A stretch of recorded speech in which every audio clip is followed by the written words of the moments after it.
Hello dear friends, this is your personal English coach Divyam here, and in this video we'll be understanding a very interesting and a thrilling story which is called To Build a Fire. This is written by Jack London. Before we jump into the story and understand what this is about and why this story is so famous, I would like to tell you the background of the author. Jack London had another name called John Griffith London. He was born long back, January 12, 1876, and he died on November 22, 1916. So who was this Jack London? As it's written on the top of my PDF, he was a novelist, so obviously he used to write novels full of stories. A journalist, he would publish his articles in a newspaper, and a social activist, which means he would raise his voice for all the wrong happenings in the society. A pioneer of World of Commerce magazine fiction, he was one of the first writers to become a worldwide celebrity, earn a large fortune. He used to earn a lot of money from writing. He was also an innovator in the genre that would later become known as science fiction. So this is interesting, isn't it? You must have heard this terminology called science fiction. So what is science fiction again? It is a genre of speculative fiction that has been called literature of ideas. So people sit and write and predict how the world would change into because of technology. Now, such writing was first made by Jack London, and he became famous for that, earned a lot of money. So, having known about the writer, it's time to know a little bit about this story, To Build a Fire. Now the title says To Build a Fire. Looks like there is someone trying to ignite fire from nothing. So who is that person? Why is he trying to do that? We will explore in the story itself. But what is this short story about? Well, there are two versions of this story, one that was published in 1902 and the another one 1908.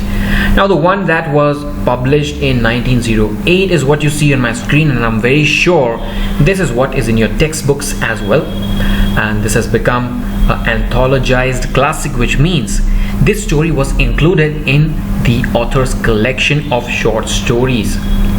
While the story that was written before that in 1902 was not very famous because of the ending, which was not really interesting and convincing, so that became obsolete. But the one that's there in 1908, it became world famous, and that's why it is there in your textbooks as well. So this is about a protagonist. So what is a protagonist? And he's unnamed in the story. So protagonist is a person who is leading the story or the play or the writer. There is a person in the story. The writer has decided not to give a name to that. So there will be an unnamed protagonist, and he will venture out in the sub-zero, which means having minus temperature, having freezing temperature, boreal forest of the Yukon territory. This person sets out on a trekking journey, trekking venture. What happens after that, we will find out in the story itself. So be with me and fasten your seatbelts. Let's begin with the first paragraph. Day had dawned cold and grey when the man turned aside from the main Yukon trail. So day had dawned, meaning the day had begun, and it was cold. As I said, the temperature at the Yukon trail was sub-zero, less than zero, in minus. But where is this Yukon area? Let's find out. So if you open Google Maps, here is Yukon. This is United States, this is Canada, and Yukon is a Canadian territory. And if you check out some snaps, this is how it looks like. What you see on my screen is a national park and reserve, but this is barren. In our story, the person who treks, he treks in such an area full of pine trees, and also in my figure you can see water and no snow at all. Looks like the temperature is good in the figure, but in our story it is cold. That means the temperature is really less. So it says the man, now this is an unnamed protagonist I was talking about. The man turned aside. What is the meaning of turn aside? Now this is a phrase which means to move away, right, from the main Yukon trail. What is the meaning of a trail? Trail is something that is left behind. So there will be this Yukon trail, Yukon path or area, and he left this behind. And where did he go after that? He climbed the high earth bank where a little travel trail led east through the pine forest. Interesting. So what is earth bank? Earth bank is nothing but a little projection from the surface of earth. So it is the mound of the earth. That is a little elevated area from the land. So this person, he climbs it, and there you can see a path which will take him to the forest, which is covered with the pine trees, something like this, you know, and it is less travel again. Not many people went there. So little travel trail led east in the east direction inside the forest. It was a high bank and he paused to breathe at the top. Looks like he was constantly walking and constantly exploring things, and at this particular high bank, which was apparently projected area from the earth, he climbed it and he paused. He took a deep breath and he excused the act to himself by looking at the watch. So you can imagine yourself climbing a hill after a long travel and then taking a pause, and in that pause you look at your watch to see the time.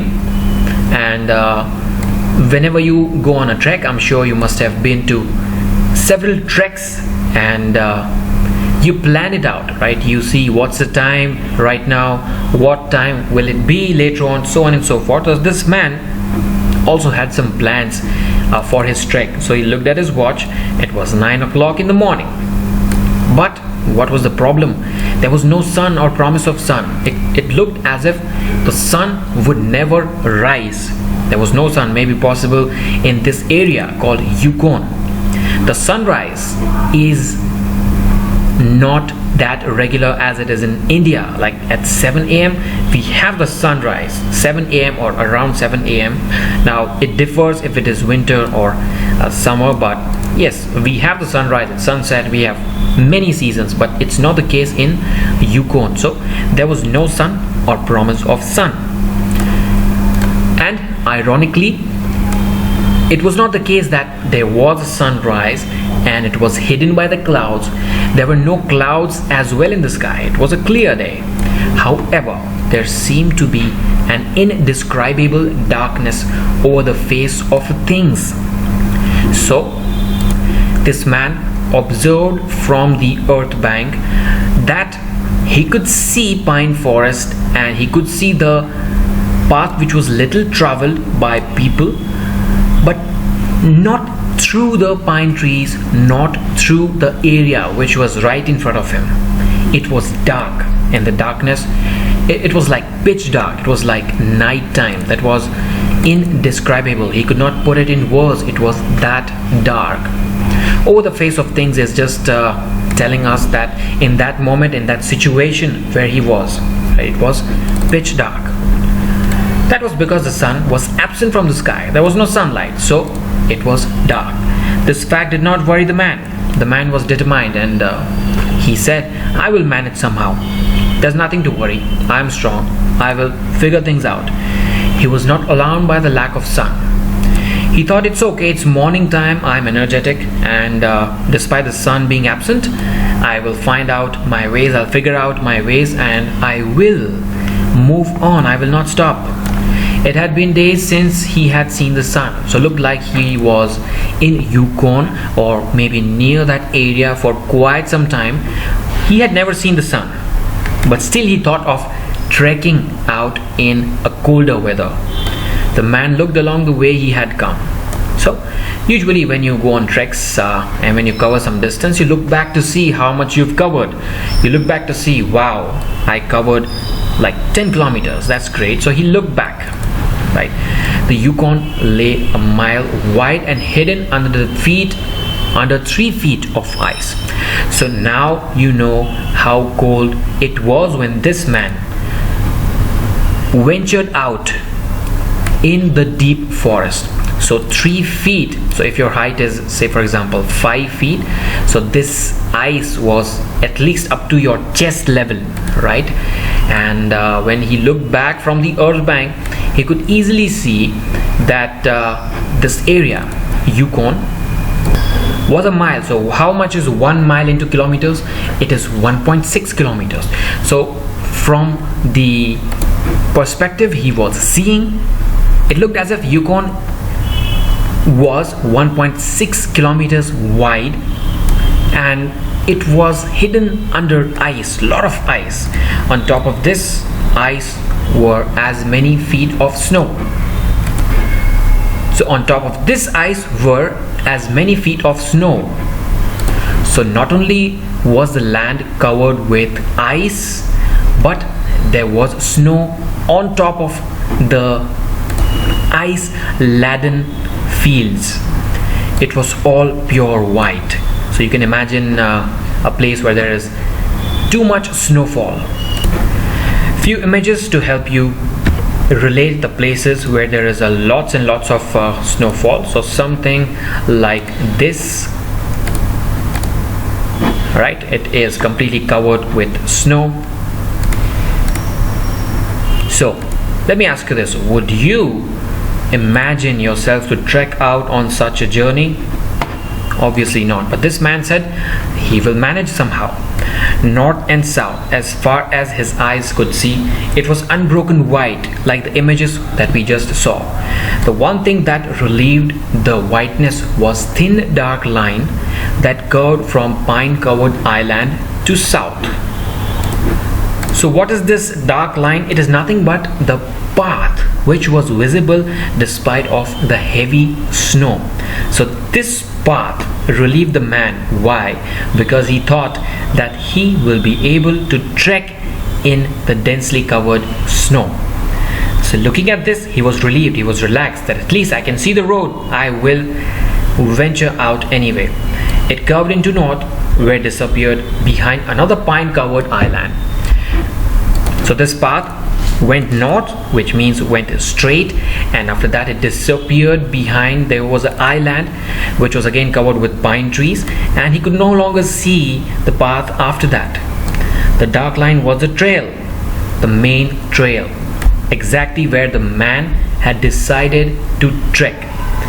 It led south 500 miles to the Chilkoot Pass and salt water. So you can see Chilkoot Trail here. Here is Yukon. Let's read through a little more. It says it led north 75 miles to Dawson and still farther on to the north 1,000 miles to Nulato and finally to St. Michael on Bering Sea, 1,000 miles and half thousand more. Right, so here is Nulato and you can see Yukon River. And this is somewhere in Alaska. So these lines just give us a description of the places, and it also tells us that these were far away from where this man was about to venture. So what's the irony? But all this, the distant trail, no sun in the sky, the great cold and the strangeness of it all had no effect on the man. And you know another problem? He was all alone. He had decided to trek all alone. Now all these places are far, far away. The temperature is negative and there was no sun in the sky. There's a lot of snowfall. So I think he is digging his own grave by setting out alone. But let's see what happens next. He was a newcomer on the land. Oops, another problem. He's a newcomer. He never has visited this area before. He was a newcomer in the land, and this was his first winter. Wow, first winter where the temperature is sub-zero, and first time coming onto a land where all these places are far away, lot of snowfall, lot of ice. The trouble with him was that he was not able to imagine. He was quick and ready in the things of life, but only in the things and not in their meanings, which means this man did not have a long lasting vision. He could not see beyond things.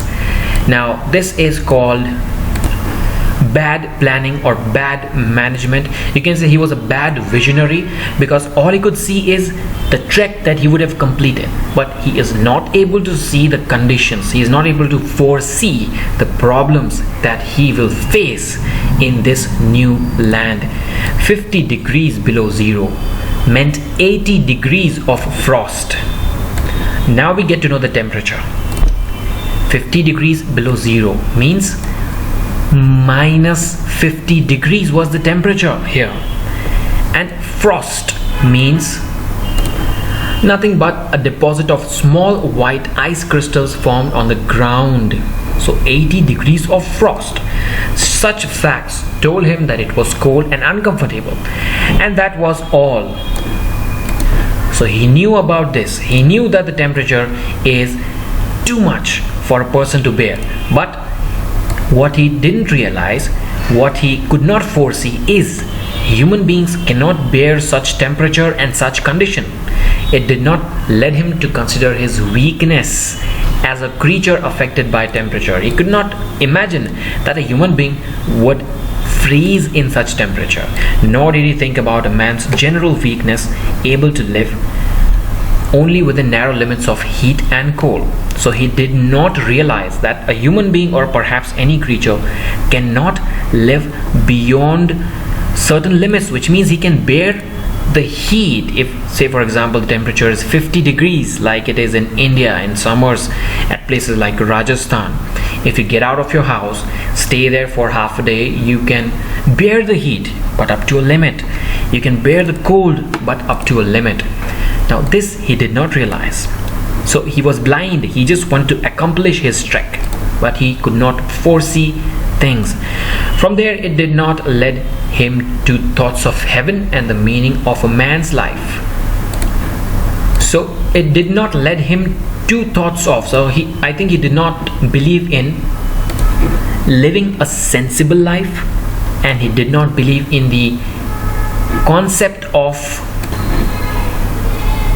getting troubled by these situations and going to heaven. He did not imagine that he would die in these conditions, to be very simple. 50 degrees below zero meant a bite of frost that hurt, and that must be guarded against by the use of mittens. It's mittens. Mittens means a glove with two sections, one for the thumb and other for all four fingers, or you can say boxing gloves, a glove like a boxing glove. So all he knew is, if it's minus 50 degree, all you get is a frostbite, and that you can heal by using gloves, ear coverings, warm moccasin. It means a soft leather slipper or shoe, strictly one without a separate heel, having the sole turned up on all sides and sewn to the upper in a simple gathered seam. So it's a kind of a soft leather slipper. And thick socks. So this man set out on a pine forest which was very dark without the sun, with a lot of ice, minus 50 degrees temperature, and all he knew is, I will get a frostbite, no problem, I will wear gloves, I will cover my ears, I will wear warm moccasins, thick socks, and I will be alright. I'm not going to stop. 50 degrees below zero was to him nothing more than 50 degrees below zero, which means 50 degrees below zero was like, it's okay, it's just 50 degrees, it's just minus 50 degrees and I'm gonna be fine. That it should be more important than that was a thought that never entered his head. So again, he didn't realize that 50 degrees below zero, which means minus 50 degree, is a big deal, and a person cannot survive even with all of these things. He'd never realized that. As he turned to go, he forced some water from his mouth as an experiment, and there was sudden noise that surprised him. He tried it again and again in the air. Before they could fall to the snow, the drop of water became ice that broke with a noise. So what does it mean? Force some water from his mouth. He tried to spit from the earth bank. Just as an experiment, he said, let me spit it out and see what happens. So the spit would get converted into ice in minus 50 degrees temperature, and it would become a ball of ice, and then it would strike the earth. So there was a sudden noise, and he got surprised by that. He tried doing it again and again. He could not believe, and still he never realized that this is not good. He knew that at 50 below zero, water from the mouth made a noise when it hit the snow. That's it. All he could realize is water, if you throw it from the mouth, if you spit in the air, it would become ice. It would make noise. But this has done that in the air. So he was not able to imagine that if water from the mouth turns into ice and a ball of ice which could strike the earth, my body is made of 70% water and I could freeze to death. No, he didn't realize that. Undoubtedly it was colder than 50 below, but exactly how much colder he did not know. But the temperature did not matter to him. He knew that it's minus 50 degrees and beyond that, but it's alright, it doesn't matter to me. So he started heading forward. He was headed for the old camp on Henderson Creek, where the boys were already. So what is a creek? It's a narrow sheltered waterway, especially an inlet or a channel. So there was camping in that area, which means people set up the tents and a fireplace, and something like that was already in place, and he was headed. So somebody accompanied him to this old camp at this particular creek, where there were some boys already present. They had come across the mountain from the Indian Creek country. So from where did these boys reach the camp where this person had reached? All the way from Indian Creek. They were sitting there. So these boys who had already set up a camp, they were on a different route, and this man was on a different route. The reason is simple. He wanted to check if he could see some logs, some wooden logs floating from the islands in the Yukon down the river when the ice melted. He just wanted to check this possibility, and so he had taken a long path, and therefore he was all alone and different from the boys that were already there. He did not join them because of this reason. Again, to give you a little bit of imagination, this is Yukon Islands. So what is he thinking? What's going on in his mind? He is thinking that he would be in the camp by 6 o'clock that evening. Well, what was the time right now? It was 9 a.m. in the morning. He said, I'll venture out, I'll trek alone. It is my solo trip, and I'll come back at 6 in the evening, and it would be a little after dark. But the boys who are sitting right now with me will be there. There would be a fire burning, and my dinner would be ready.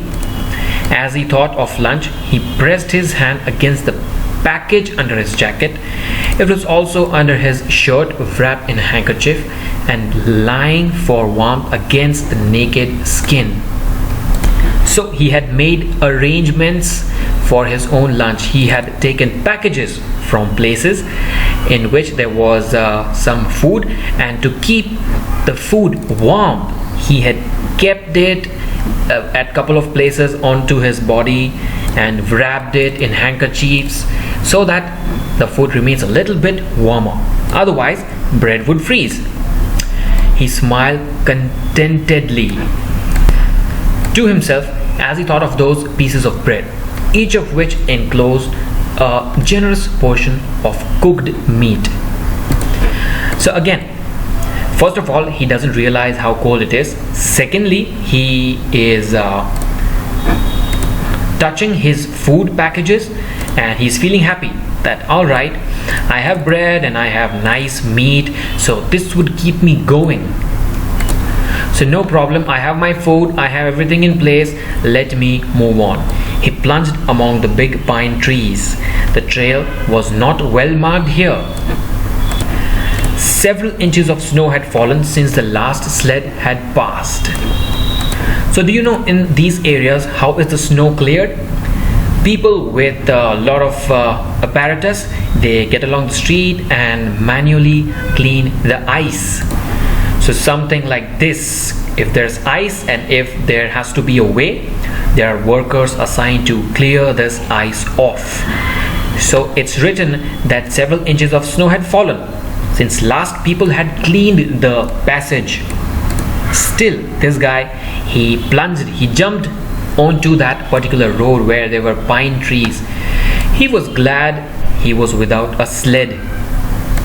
So a sled is a vehicle that you use to travel onto ice, and this man was happy that I don't have a sled and it's all right, I'm on my own. So what all did he carry? He just carried nothing but lunch wrapped in his handkerchief. He was surprised, however, at the cold. It certainly was cold, he decided, as he rubbed his nose and face with his mittened hand.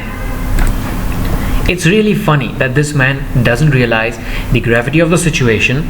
All he knows is there is a lot of ice, there is a lot of snow, and he should be sad that he doesn't have a vehicle, he doesn't have a sled, but he's happy. He is relaxed and he doesn't have any apparatus, no instruments whatsoever to fight the ice. He just has his lunch with him. It certainly was cold, he decided, as he rubbed his nose and face. So he's using his gloves, as we studied a few seconds back. Mittened hand. So these gloves are like boxing gloves, as I said, and he was rubbing his nose and face because, you know, even the nose freezes in ice along with the rest of your body parts. He was rubbing it to make sure they are warm. He had a good growth of hair on his face, but that did not protect his nose or the upper part of his face from the frosty air. Obviously, how would it protect? The temperature was below 50 degrees. Following at the man's heel was a big native dog.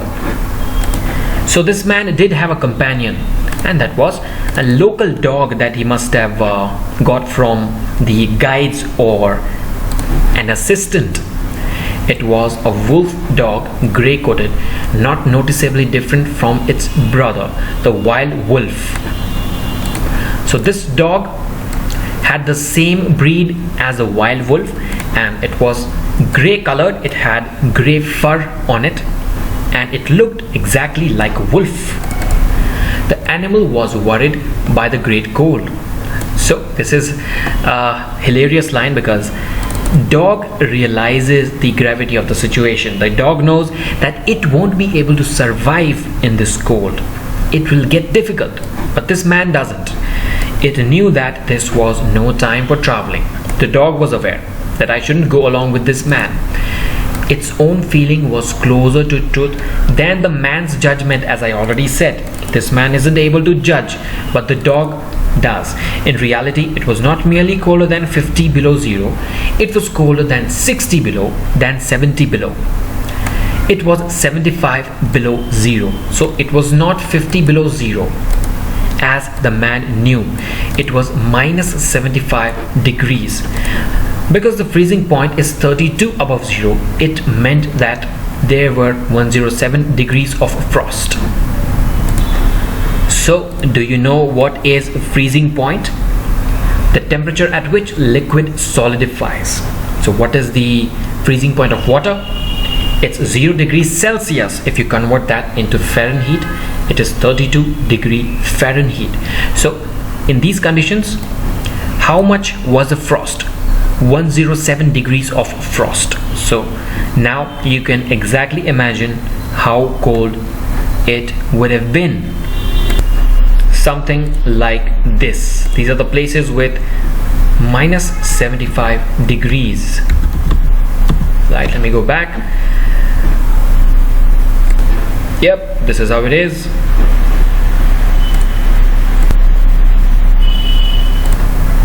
The dog did not know anything about temperatures. Possibly in its brain there was no understanding of condition of very cold, such as was in the man's brain. Now these creatures, they can predict a lot of things. It is said that the dog can predict deaths, and when it predicts a death, it howls. It does howling. A lot of dogs, if they howl in India, I don't know if it's a superstition or a reality, but they can foresee death. So similarly, this dog, now this whole statement is sarcasm. Why? Because obviously, how would the dog know about degrees in Fahrenheit and Celsius? But yes, naturally, it knew that it is very cold. I should not get out. Okay. The man's brain, despite being educated, despite having the knowledge of degrees and Fahrenheit, he isn't realizing he doesn't have the vision. But the animals sense the danger. This dog knows that if I get out, I'm gonna die. Its fear made it question eagerly every moment of the man, as if expecting him to go into the camp or seek shelter somewhere and build a fire. These dogs, they are very smart, and in every homes of USA there is a dog. The reason is very simple. They are very smart. They are very brainy. This dog was expecting the man to get inside a tent or a camp and sit near the fire because it was very cold. Just because it could not speak like we do, it had to wait. The dog had learned about fire and it wanted fire. So somewhere in its past, the dog did sit beside fire, and it knew that even though the place has lot of ice and lot of snow, there is something called fire beside which I can sit and I can feel warm. Otherwise it would dig itself into the snow and find shelter from the cold air. Yes, natural instincts. It would just dig a hole inside the snow where it fetches land, and usually you must have observed that dogs, to keep themselves from cold, they dig a hole on the land and they sit in such a way that only portion of the body is visible to the cold. In short, they heat up themselves. The frozen moistness of its breathing had settled on its fur in a fine powder of frost.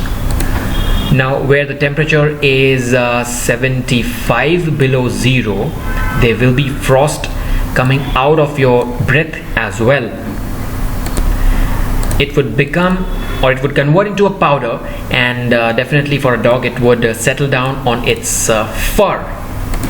The hair on the man's face was similarly frosted, but more solidly.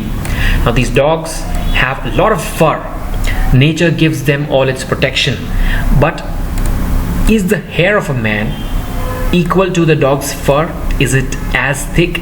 No, it isn't. And therefore the beard that the man had was frosted, but there was more frost than the dog. It took the form of ice and increased with every warm, moist breath from his mouth. So the frost went on increasing because of the temperature. Another problem, the man had tobacco in his mouth. The ice held his lips so tight together that he could not empty the juice from his mouth. This is prevalent in India. They eat tobacco, spit it out. The ice did not allow this man to spit out the tobacco. It was that cold. The result was a long piece of yellow ice hanging from his lips. Ew, this is nasty. The spit got converted into ice. If he fell down, it would break like glass into many pieces, like it happened with his spit. He expected the ice formed by tobacco juice having been out twice before when it was very cold. So the man knew that the tobacco would get converted into ice, or the tobacco juice which he usually spits would get converted into ice. But it had not been as cold as this, he knew. So in his mind, all of these happenings did not bother him. He is unable to see the dangers. He is unable to sense the dangers of all these conditions. He continued through the level forest for several miles. So he went on and on and on. He kept on walking. Then he went down a bank to frozen path of a small stream. So there was a small water stream which had apparently frozen because of the temperature, and it had made a bank, so a projection, and he went there. He was up there, and as we had seen in the earlier paragraph, we had read about the Henderson Creek. Now this was Henderson Creek, and he knew he was 10 miles from where the stream divided. So as I said, he had a planner with him, and he exactly knew that now he was at Henderson Creek after a lot of walking, and 10 miles left where he would reach the division of the stream. So 10 miles more to walk. He looked at his watch. It was 10 o'clock. So it was 9 a.m. when he started off. He walked for 1 hour. It was 10 a.m. now, and along with his, not his, but a local native dog. He was traveling at the rate of 4 miles an hour. Thus he figured that he would have arrived where the stream divided at 12:30. In his mind he had a target that I will be reaching this stream division, but now he also had the calculation of the time. It was 10 o'clock, it was 10 a.m. right now, and after 2.5 hours, that is 12:30, he would reach this stream division. He decided he would eat his lunch when he arrived there. So at 12:30 he would take his packages out and eat his lunch. The dog followed again at his heels with his tail hanging low as the man started to walk along the frozen stream. Now this poor dog is unable to understand the actions of this man, and all it can do is follow as per the instructions it would have been given from its master. Tail is hanging low because it's extreme ice and it has to cover its parts, especially the sensitive parts, with its tail, so it would keep its tail low. And the man started to walk. 1 hour of walking and still more. The old sled trail could be seen, but dozen inches of snow covered the marks of the last sleds. People used sleds to walk through this ice, thick ice, but it's been a long time after that. There is snowfall after the last sled ran, after people used sled to go through this path. In a month, no man had traveled up or down that silent creek. So now we know when the last sled went through this path, a month ago, right? And after that month, so before 30 days, was the last person to use the sled. No one after that. In 30 days, no one had come to this creek but this man. The man went steadily ahead. He was not much of a thinker. As I said, he doesn't have a long-lasting vision. At that moment, he had nothing to think about except that he would eat lunch at the stream's divide, and that at 6 o'clock he would be in camp with the boys. So he had some target in his mind. He said, I'm going to reach this division at this time, then I would sit and have my nice lunch, and then after that I'll come back, and 6 o'clock in the evening I would be at the camp where I started off, sit with the boys where they would have put up a fireplace, and that will be the end of my trek. So this is his plan. There was nobody to talk to, and had there been speech would not have been possible because of the ice around his mouth. Even if there was somebody accompanying him, we know that he's all alone, but had there been some friend or relative, would he be able to talk? Not at all, because ice was all around his mouth. His mouth was frozen. He could not speak. Once in a while the thought repeated itself that it was very cold and that he had never experienced such cold. We know that he's a first timer, and being a first timer, all he knew is there is a lot of cold. Now he is realizing this fact that it's very cold. In his life he had never experienced so cold. These thoughts ran in his mind, but did it affect him? Did it made him stop? Not at all. As he walked along, he rubbed his face and nose with the back of his mittened hand. Again, because his face is freezing, his nose is freezing, so again he started to rub his body parts. He did this without thinking, frequently changing hands, but with all his rubbing, the instant he stopped, his face and nose became numb.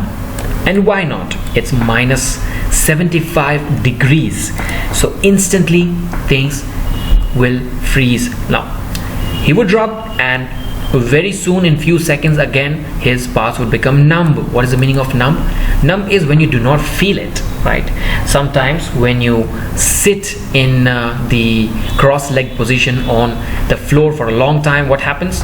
Your feet become numb because there's no blood flowing through. So this numbness in this case is because of the ice, and your veins is no longer sending blood to the nose because of the ice, and that's why they are numb.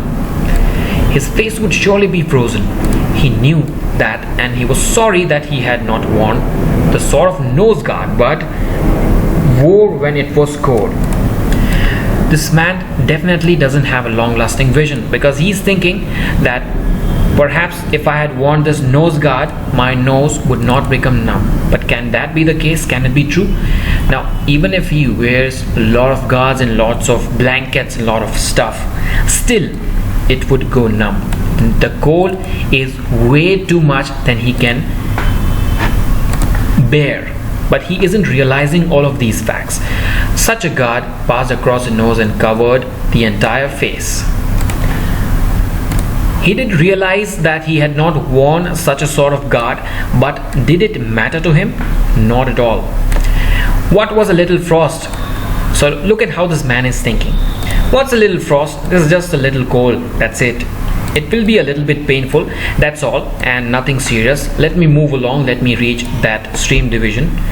Empty as the man's mind was of thoughts, he was most observant. Mind is empty. He is not thinking much, but he's observing things very carefully.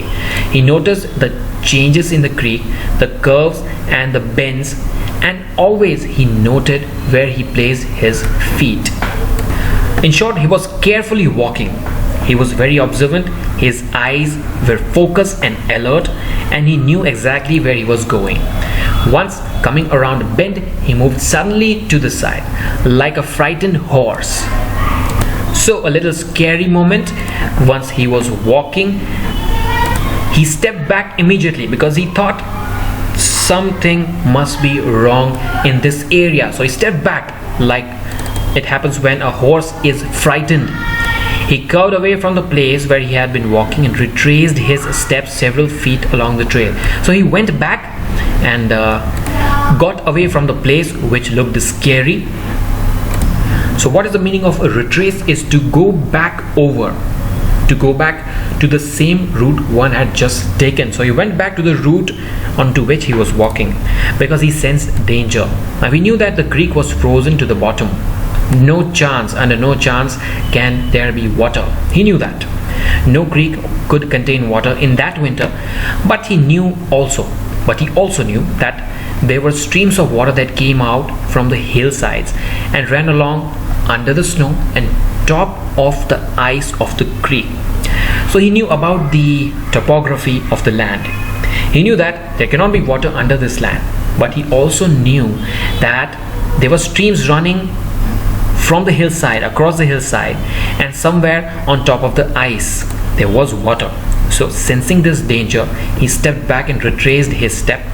He knew that even in the coldest weather, these streams were never frozen, and he also knew their danger. So at least that's a relief for us as readers, that he's able to sense this danger, that there is water and one should not step onto them, onto certain areas. They hit pools of water under the snow that might be 3 inches deep or 3 feet, which means below 3 inches or below 3 feet, there was water, and a lot of water. Sometimes a skin of ice half an inch thick covered them, and in turn was covered by the snow. So on top of water there was half-inch ice, and on top of that there was snow. So if you step on it, there are chances that you fall or you just get sunk into. Sometimes there was both water and thin ice, and when a man broke through, he could get very wet. Now, if you get wet in such a temperature, obviously you would freeze. That was why he had jumped away so suddenly, sensing this danger. He had felt the ice moved under his feet. He had also heard the noise of snow-covered ice breaking. So he heard a cracking sound under his feet. And he thought about all these things, that there might be thin ice and there might be pool of water. I might get wet and get frozen. So he immediately stepped back. And to get his feet wet in such temperature meant trouble and danger. He would get frozen to death, as I said. At the very least, it meant delay, because he would be forced to stop and build a fire. So he sensed the danger, and what did he think? He thought that this area looks risky, so I will be a little late. No problem at all. All I have to do is sit at a place and build fire. That's it. No harm. Only under its protection could he bare his feet while he dried his socks and moccasins.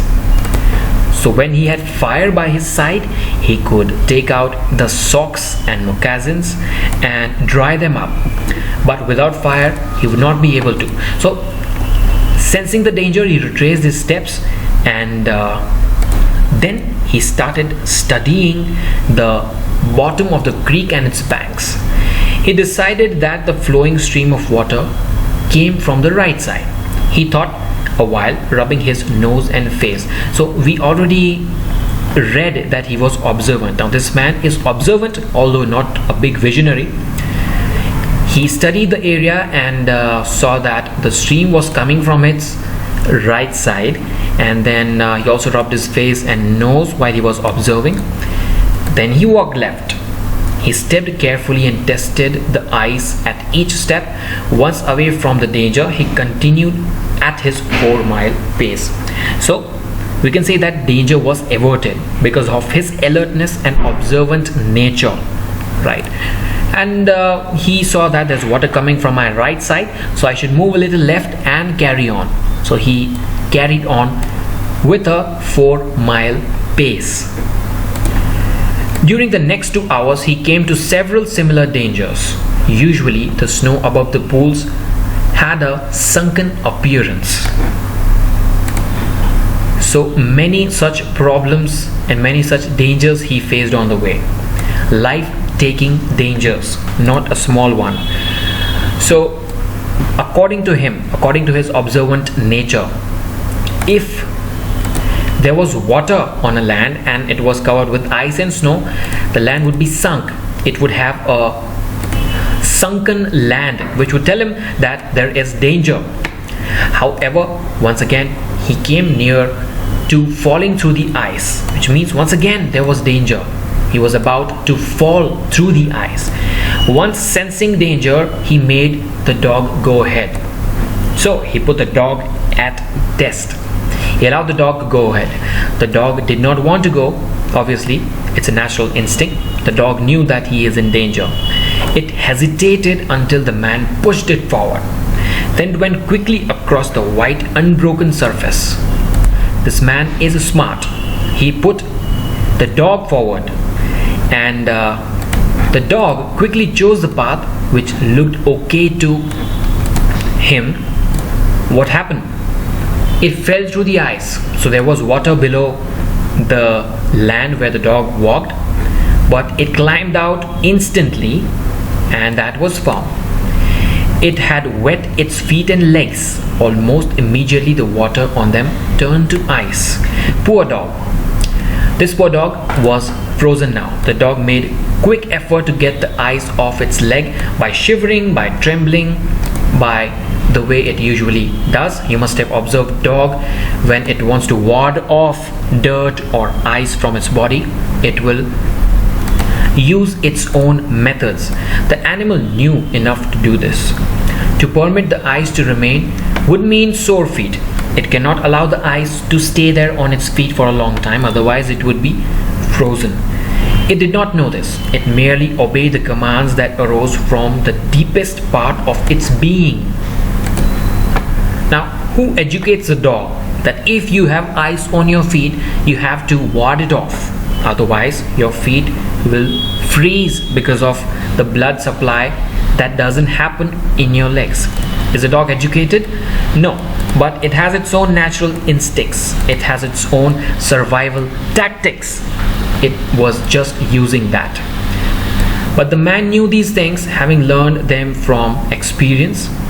He removed the mitten from his right hand and helped the dog tear out the pieces of ice. So minus 75 degrees. So the water turned into ice in an instant. And this man helped the dog after testing the poor guy. He did not bare his fingers more than a minute and was surprised to find that they were numb. So within seconds, his fingers had turned numb because of the ice. He helped the dog get rid of the ice, but because of the same reason, his own fingers were numb. It certainly was cold. Yes, it was definitely cold. Now this is what the man is thinking. Yes, it is very cold because my fingers turned numb. He pulled on the mitten quickly and beat the hand across his breast. He was beating his hands on his chest to make sure they are warm. Alright friends, so this was part 1. I'll be continuing in the part 2. So probably if you click next after this video ends, you will see the part 2. I hope you've understood until this point. If not, please let me know. And if you have suggestions, please let me know them as well. And I hope you have a wonderful day. I hope you understood. Suggestions, thoughts, comments, most welcome. Put down in the comment section and I will definitely respond within minutes or within hours. I thank you for watching and I hope you have a great day.